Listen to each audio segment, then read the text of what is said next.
Hello everyone, good afternoon. स्वागत है आपका आपके चैनल हिस्ट्री वन में।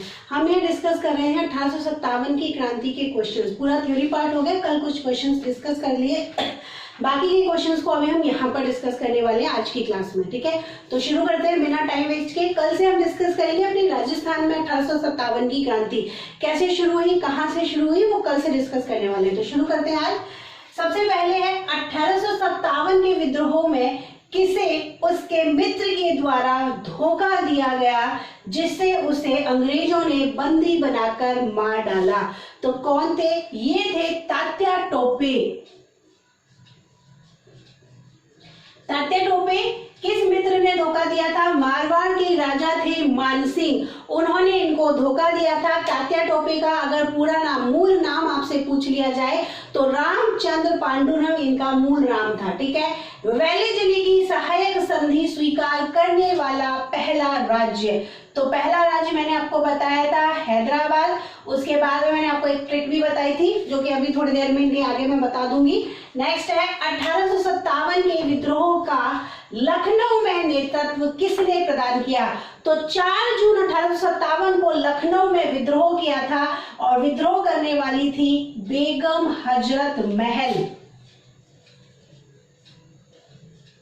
देखो, मैंने आपको एक चीज और बताई थी कि बेगम हजरत महल को महक परी के नाम से भी जाना जाता है और जो रानी लक्ष्मीबाई है उनको महल परी के नाम से। अब दोनों में कंफ्यूजन हो तो कैसे दूर करेंगे? देखो, बेगम हजरत महल, इनके नाम में ही महल है, महल है तो इनको महल परी नहीं बोलेंगे, इनको क्या बोलेंगे? महक परी। ठीक है, इससे आप याद रख लेना। बेगम हजरत महल ने अपने जो अल्पवयस्क पुत्र था बिरजिस कादिर, उसको नवाब घोषित करते हुए विद्रोह की शुरुआत की थी। आधुनिक इतिहासकारों में से किसने 1857 की क्रांति को स्वतंत्रता की पहली लड़ाई कहा है? तो ये तो हम सभी जानते हैं, वी.डी. सावरकर जी। ठीक है, सावरकर जी है जिन्होंने 1857 की क्रांति को स्वतंत्रता की पहली लड़ाई कहा है। ठीक है, सावरकर जी हैं जिन्होंने 1857 की क्रांति को स्वतंत्रता की पहली लड़ाई कहा है। ठीक है, और इनकी बुक कौन सी है? इनकी बुक भी अगर आपसे पूछ लिया जाए तो बुक का नाम भी आप याद रखना, first war of Indian independence. इनकी बुक कौन सी है? First war of Indian independence. इस बुक में ही इन्होंने जो 1857 की क्रांति को सुनियोजित भारत का पहला स्वतंत्रता संग्राम कहा है।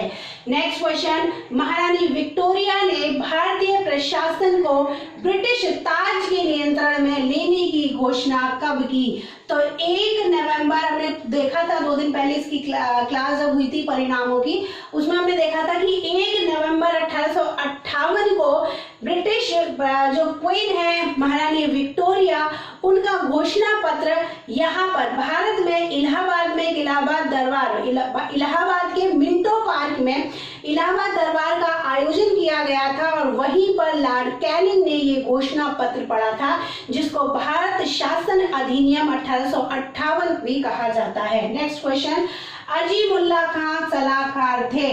तो नाना साहेब उर्फ धोंदू पंत, इनके ये सलाहकार थे जिन्होंने राणोजी बापू के साथ मिलकर इस 1857 की क्रांति की पूरी रूपरेखा तैयार की थी। महारानी लक्ष्मीबाई की समाधि कहाँ पर है? तो ग्वालियर में ही ये यूरोज से लड़ती हुई वीर गति को प्राप्त हुई थी। हालांकि ग्वालियर का जो सिंधिया था, ग्वालियर के सिंधिया ने महारानी लक्ष्मीबाई का साथ नहीं दिया था, ग्वालियर के सिंधिया ने अंग्रेजों का साथ दिया था, लेकिन ग्वालियर की जो सेना थी, सेना ने लक्ष्मीबाई का साथ दिया था और इसी वजह से इन्होंने ग्वालियर पर विजय प्राप्त कर ली थी। लेकिन दुर्भाग्य से 17 जून 1858 को ये ग्वालियर किले के पास में ही अंतिम युद्ध में लड़ते हुए वीर गति को प्राप्त हुई थी और ग्वालियर में ही इनकी समाधि बनी हुई है। 1857 की क्रांति के बाद कौन नेपाल चले गए थे? देखो, नेपाल जाने वाले 2 व्यक्ति हैं। एक तो बेगम हजरत महल है जिन्होंने आत्मसमर्पण नहीं करा था, पूरा नाम नहीं लिख रही हूं मैं क्योंकि जगह कम है, स्पेस कम है, आप समझ लेना। ठीक है, इन्होंने आत्मसमर्पण नहीं किया था बल्कि ये नेपाल चले गए। तो एक तो बेगम हजरत महल और दूसरा है नाना साहेब। ठीक है, दोनों ही व्यक्ति हैं जो कि इस युद्ध के बाद में नेपाल चले गए थे। 1857 की क्रांति के किस विद्रोही को यूरोज ने वीरतम और श्रेष्ठतम सैनिक कहा है? तो कौन है ये है अपनी रानी लक्ष्मीबाई। झांसी की रानी लक्ष्मीबाई जब वीर गति को प्राप्त हुई थी तो उसके बाद में, इनकी मृत्यु के बाद में ही यूरोज ने ये कहा था कि 1857 के विद्रोहियों, सभी विद्रोहियों में एकमात्र यह सोई हुई औरत ही अकेली मर्द है। ठीक है, तो रानी लक्ष्मीबाई को ही इन्होंने वीरतम और श्रेष्ठतम सैनिक कहा है। 1857 की क्रांति के समय कौन सा विदेशी पत्रकार उपस्थित था? तो कौन सा विदेशी पत्रकार उपस्थित है यहाँ पर? वो था अर्नाल्ड रसल। ऊपर लिख देती हूँ।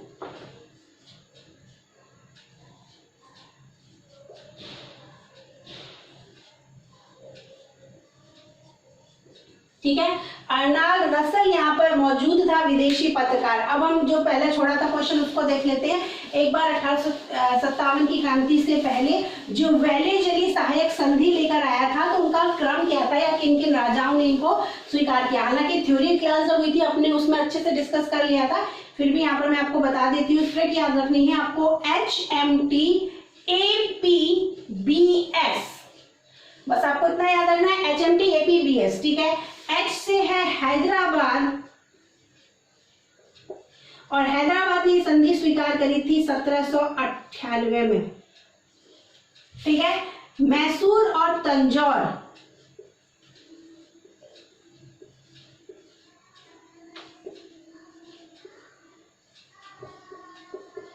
इन्होंने स्वीकार करी है 1799। ठीक, 1800 में कोई संधि नहीं हुई है तो इसको आप मिस कर दोगे, बाकी के आप कंटिन्यू चलोगे। अवध के साथ संधि हुई है 1801 में, और पेशवाओं के साथ 1802, भोंसले 1803, और अंतिम है सिंधिया 1804।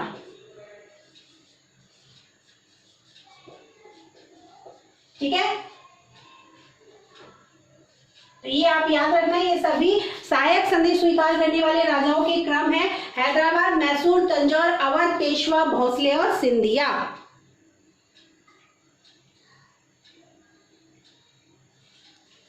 ठीक है, तो ये क्रम आप याद रख लेना सारे। नेक्स्ट क्वेश्चन देखते हैं, किसे 1857 की क्रांति का पहला शहीद कहा जाता है? तो 1857 की क्रांति का पहला शहीद कौन थे? तो वो थे मंगल पांडे, जिनको 8 अप्रैल 1857 को फांसी की सजा दी गई थी, और इन्होंने 2 अंग्रेज अधिकारियों को गोली मारी थी। एक तो थे यूसन और दूसरा था लेफ्टिनेंट बाग। ठीक है, याद रखना।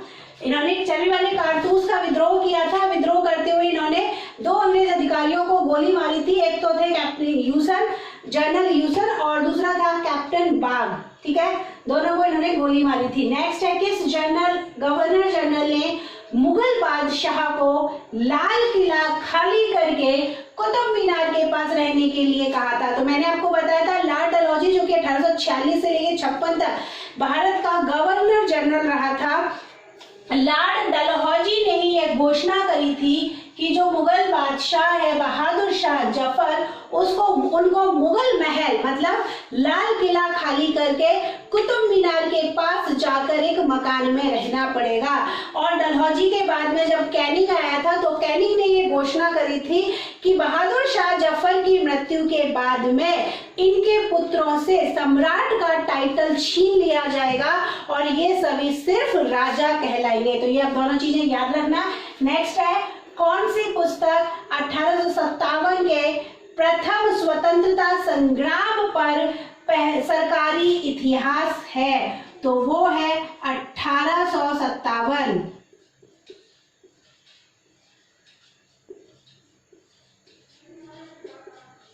बुक का नाम याद रखना, 1857। नेक्स्ट क्वेश्चन किसकी है? एसएन सेन की है, अब ये भी याद रखना। नेक्स्ट है, जगदीशपुर के किस व्यक्ति ने 1857 के विप्लव में क्रांतिकारियों का नेतृत्व किया था। देखो कई क्वेश्चन घुमाकर पूछ लेते हैं, लैंग्वेज चेंज करके पूछ लेते हैं।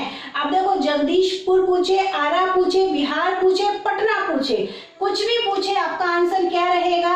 कुंवर सिंह ही रहेगा। ठीक है, नाम जगह आपको चेंज कर करके पूछ सकते हैं। आप चीजें याद रखना, आपसे जगदीशपुर पूछ सकता है, आरा पूछ सकता है, बिहार पूछ सकता है, पटना पूछ सकता है। तो इन सभी जगह एक ही है, एक ही है इनका, वो है कुंवर सिंह। ठीक है, नाम याद रखना, जगह हमको अलग अलग है तो जगह तो एक ही है ना, बिहार की ही तो बात कर रहे हैं हम, तो नाम याद रखना कुंवर सिंह। ठीक, नेक्स्ट, नाना साहेब का कमांडर इन चीफ कौन था? तो कमांडर इन चीफ है, सेनापति कौन था? तो तात्या टोपे थे, जिन्होंने नाना साहेब की विद्रोह में या इस युद्ध में मदद की थी, इस विद्रोह में। और तात्या टोपे का मूल नाम क्या था? रामचंद्र पांडुरंग। ठीक है, तात्या टोपे का मूल नाम क्या था? रामचंद्र पांडुरंग इनका मूल नाम था। नाना साहेब इस विद्रोह में असफल होकर नेपाल चले गए थे, और ये जो तात्या टोपे हैं ये लक्ष्मीबाई की मदद करने के लिए झांसी चले गए थे। और ये तात्या टोपे ही हैं जिनको इनके मित्र ने धोखा देकर अंग्रेजों को पकड़वा दिया था, और मित्र जो मारवाड़ के राजा थे मानसिंह। ठीक है, सारा याद रखना। नेक्स्ट, 1857 के भारत के प्रथम स्वतंत्रता संग्राम का तात्कालीन कारण क्या था? कारण आप देख लेना, अगर ऑप्शन में चर्बी वाले कारतूस आता है तो आप वो टिक करेंगे, अगर वहां पर सैनिक असंतोष आता है तो आप वहां पर सैनिक असंतोष को टिक करेंगे। ठीक है, ऑप्शन की लैंग्वेज पे आप डिपेंड करेगा। अगर चर्बी वाले कारतूस, अगर आपको जरूरी नहीं है कि आपको क्लियर वो चर्बी वाले कारतूस ही दे दे, आपको वहां पर वो सैनिक असंतोष भी दे सकता है, क्योंकि देखो चर्बी वाले कारतूस से विद्रोह तो सैनिकों ने ही किया था ना, तो सबसे पहले तो विद्रोह सैनिकों ने ही किया था, तो तात्कालिक कारण किया था, सैनिकों का असंतोष ही तात्कालिक कारण था। ओवरऑल कारण पूछे तो ब्रिटिश साम्राज्य की नीतियां ओवरऑल कारण है, क्योंकि ब्रिटिश साम्राज्य की नीतियों में उनकी सभी नीतियां आ जाती हैं, जो उनकी राजनीतिक नीतियां थी, जिस तरीके से उन्होंने राज्य हड़पे थे, जो उनकी आर्थिक नीतियां थी, जिस तरीके से उन्होंने हमारे भारत को एक बाजार में बदलकर भारत की आर्थिक दशा को दयनीय बना दिया था, उनके जो भी सैनिक कारण थे, जो भी सामाजिक कारण थे, जो भी धार्मिक कारण थे, वो धार्मिक नीतियां थी। ठीक है, कि पादरियों को भारत में आने की अनुमति देना और अधिनियम पास करना कि कोई भी व्यक्ति अगर हिंदू से या मुस्लिम से ईसाई बन भी जाता है, जो 1850 में धार्मिक निर्योग्यता का नियम आया था, जिसमें यह था कि अगर कोई भी व्यक्ति मुस्लिम ईसाई बन भी जाता है, क्रिश्चियन बन भी जाता है, तो उसे उसको पैतृक संपत्ति से वंचित नहीं किया जाएगा। तो ये कुछ नीतियां थी। तो ओवरऑल अगर आपसे पूछता है तो ओवरऑल तो आपका आंसर रहेगा ब्रिटिश साम्राज्य की नीतियां। ठीक है, लैंग्वेज को ध्यान से पकड़ना, अगर कारण पूछे, सिर्फ वहां पर तात्कालिक नहीं दिया हो, वहां पर से पूछे कि संग्राम के कारण क्या थे, तो ब्रिटिश साम्राज्य की नीतियां आप बोलोगे। तात्कालिक पूछे तो सैनिक असंतोष या चर्बी वाले कारतूस, दोनों में से जो भी आपको ऑप्शन में मिलता है वो आप वहां पर टिक करोगे। 1857 के विद्रोह के समय शिक्षित वर्ग की क्या भूमिका थी? तो शिक्षित वर्ग जो थे वो उदासीन रहे थे, तटस्थ रहे थे। ठीक है, सही है ना? शिक्षित वर्ग जो है वो उदासीन रहे थे। ठीक है, उन्होंने कोई भूमिका नहीं निभाई थी।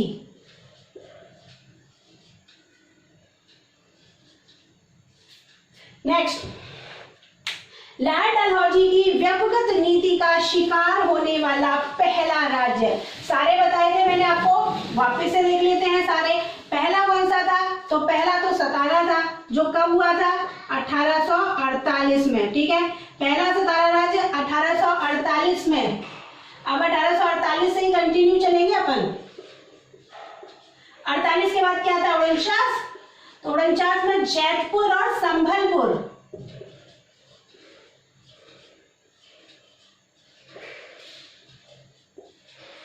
ठीक है, जैसे मैंने आपको उसमें बताया था, जो सहायक संधियों में आपको कंटिन्यू चलना है, उसी तरह से आपको इसमें भी कंटिन्यू चलना है। 48 में सतारा, 49 में संबलपुर, जैतपुर और 50, 1850 में है बघाट। 51 छोड़ के 52 पर आओ। 52 में है आपका उदयपुर, और 53 में शिकार हुई थी झांसी, और अंतिम था 54 और 54 में कौन सा राज्य था? नागपुर। इसके साथ में एक और राज्य इन्होंने हड़पा था, वो था 1856 में, लेकिन वो व्यक्तिगत नीति के आधार पर नहीं था। आप याद रखना, अवध इन्होंने 1856 में हड़पा जरूर था, लेकिन उसका आधार व्यक्तिगत नीति नहीं थी डलहौजी की, उसका आधार था वहां पर उन्होंने कुशासन का आरोप लगाया था। वहां पर उन्होंने ये कहा था कि अवध का जो है शासन है वो सुचारू रूप से नहीं चल रहा है, तो कुशासन का आरोप लगाकर इन्होंने अवध को हड़पा था। और अवध पर राज्य किसका था? नवाब वाजिद अली शाह, जो कि अख्तर पिया के नाम से अपना कविताएं लिखते थे, इनको अख्तर पिया के नाम से भी जाना जाता है। तो नवाब वाजिद अली शाह यहाँ पर, जो कि एक अंग्रेजों के मित्र भी थे, लेकिन फिर भी इन्होंने अवध को हड़पा था और वहां पर अवध को इन्होंने अपना चीफ कमिश्नरी बनाया था और हेनरी लॉरेंस को अपना कमिश्नर वहां पर नियुक्त किया था। तो ये सारे पॉइंट आप याद रखना, ठीक है। 56 में अंतिम कौन सा? अवध। नेक्स्ट है लास्ट क्वेश्चन, 1857 की क्रांति के समय किस विद्रोही ने अंग्रेजों के खिलाफ फतवा जारी किया था? देखो, जैसे कि मैंने अभी थोड़ी देर पहले आपको बताया, सिर्फ लैंग्वेज चेंज ये कर देते हैं, क्वेश्चंस अपना वही रहते हैं। तो कौन से थे? ये थे फैजाबाद के मौलवी अहमद उल्लाह।